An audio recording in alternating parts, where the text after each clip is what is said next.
Right this minute, astronauts from around the world are orbiting Earth aboard the International Space Station, or ISS.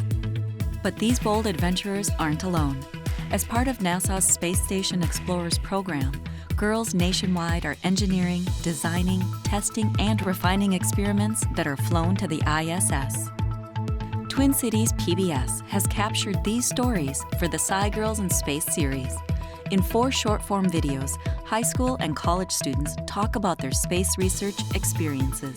They share their passion for discovery, highlight their successes and challenges, and discuss the diverse paths they've traveled to become space science standouts.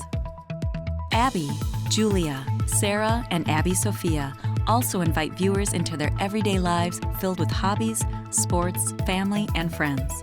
These real-life SciGirls inspire other students to reach for the stars. Paired with standards-aligned activities and shared across PBS and partner platforms nationwide, the near-peer role modeling demonstrated in SciGirls in Space exemplifies the powerful maxim, if she can see it, she can be it.